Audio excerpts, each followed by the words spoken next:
அஸ்ஸலாமு அலைக்கும் ஃப்ரெண்ட்ஸ், எல்லோரும் எப்படி இருக்கீங்க? அல்ஹம்துலில்லாஹ் நாங்கள் எல்லோரும் நல்லாயிருக்கோம். நீங்களும் நல்லா இருப்பீங்கன்னு நினைக்கிறேன். நான் இன்றைக்கி வீட்டில் செய்ய போகிற ரெசிபி என்னென்னா தக்காளி சாம்பார் தாங்க செய்ய போகிறேன். இட்லி தோசைக்கெல்லாம் நல்ல ஒரு சூப்பரான காம்பினேஷனாக இருக்கும். இப்போ வாங்க அதை எப்படி செய்யலாம்னு பார்க்கலாம். வீடியோக்குள்ளே போகிறது முன்னே நம்ம சேனல் மும்தாஜ் கிச்சனை சப்ஸ்கிரைப் பண்ணிவிட்டு அப்படியே பக்கத்தில் இருக்க பெல் ஐக்கானை கிளிக் பண்ணிவிடுங்க. அப்போ தான் நான் போடுற வீடியோ உங்களுக்கு உடனே வருங்க. அதுக்கு ஃபஸ்ட்டு வந்து ஒரு பழமான தக்காளி, ஒரு 5 தக்காளி எடுத்து வச்சுருக்கேங்க.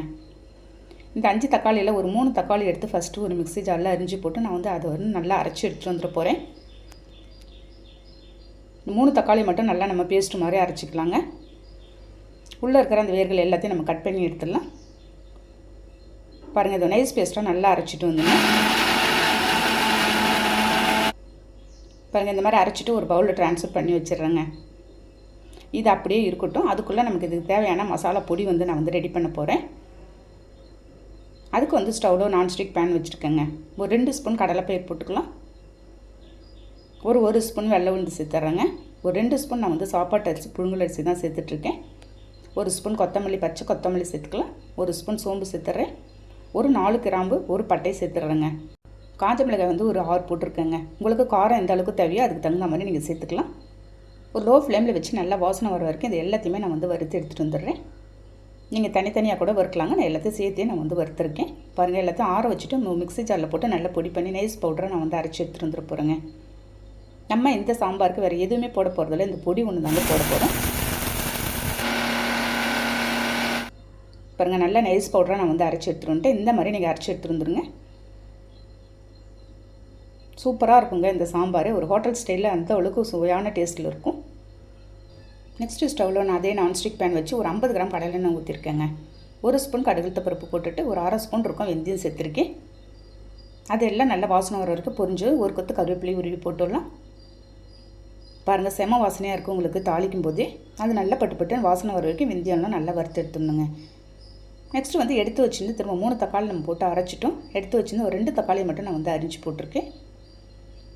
பாருங்கள், இந்த தக்காளி நல்லா உங்களுக்கு வந்து வதங்கணும். 2 நிமிஷம் வதக்கிட்டு தூள் உப்பு கொஞ்சமாக போட்டு திரும்ப நான் வந்து வதக்க போகிறேன். நம்ம உப்பு போட்டு வதக்கும் போது உங்களுக்கு தக்காளி நல்ல பேஸ்ட் மாதிரி ஒரு கன்சிஸ்டன்சிக்கு வருங்க.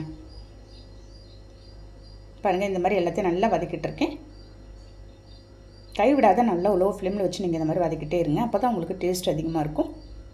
நெக்ஸ்ட் வந்து நம்ம அரைச்சி வச்சுருந்தேன் இந்த 3 தக்காளி அரைச்சி வச்சுருந்தோம்ல, அதை எடுத்து நம்ம அதோட ஊற்றிடலாம். ஊற்றிட்டு இதையும் ஒரு 2-3 நிமிஷம் நல்லா கைவிடாத நல்லா வதக்கிட்டு இருக்கலாங்க. நல்லா உங்களுக்கு கொதி வரணும். இந்த தக்காளியோட பச்சை வாசனை லைட்டாக போகிற வரைக்கும் நம்ம வந்து கைவிடாத வதக்கிட்டு இருக்கலாம்.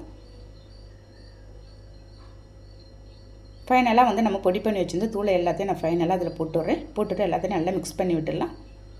நம்ம இந்த பொடி போட்ட உடனே உங்களுக்கு திக்னஸ் அதிகமாகவே வருங்க. நம்ம என்ன கடலைப்பயிறு, இந்த புழுங்கல் அரிசி எல்லாமே போட்டிருக்கோம். உங்களுக்கு போதுமான அளவுக்கு தண்ணி எவ்வளோ வேணுமோ அந்த அளவுக்கு நீங்கள் வந்து தண்ணி ஊற்றிக்கலாங்க. உங்களுக்கு திக்னஸ் ரொம்ப திக்காக வேணும்னாக்கா அதுக்கு தகுந்த மாதிரி நீங்கள் தண்ணி ஊற்றலாம். இல்லை தண்ணியாகவே இருக்கணும்னா இன்னும் கொஞ்சம் தண்ணி கூட நீங்கள் ஊற்றிக்கலாம். கட்டிகள் எதுவுமே இல்லாத நான் எல்லாத்தையும் கரைச்சி விட்டுறேன். அப்படியே பாருங்கள், திக்காகவே இருக்குது. நான் இன்னும் கொஞ்சமாக தண்ணி ஊற்றுறேன். நமக்கு ஏன்னா கொதிச்சு வரும்போது உங்களுக்கு இன்னும் திக்கான ஒரு கன்சிஸ்டன்சிக்கு வந்துடும். பாருங்கள், இந்த அளவு எல்லாமே கட்டிகள் எல்லாத்தையும் மிக்ஸ் பண்ணி விட்டு நான் மூடி வச்சுட்டு போகிறேங்க. நமக்கு வந்து 10 நிமிஷத்தில் இதை வந்து ரெடி பண்ணிடலாம். பாருங்கள், நல்லா கமகமன் வாசனையோடு அந்த பொடி போட்டு தான் நல்லா கொதிச்சுட்ருக்குதுங்க. இந்த சாம்பார் ஒன்று போதுங்க. 4 இட்லியோட 5 இட்லி கூட நீங்கள் சாப்பிட்லாம். பாருங்கள், நம்ம கொதித்த உடனே எந்த அளவுக்கு திக்காயிருக்கு பாருங்கள்.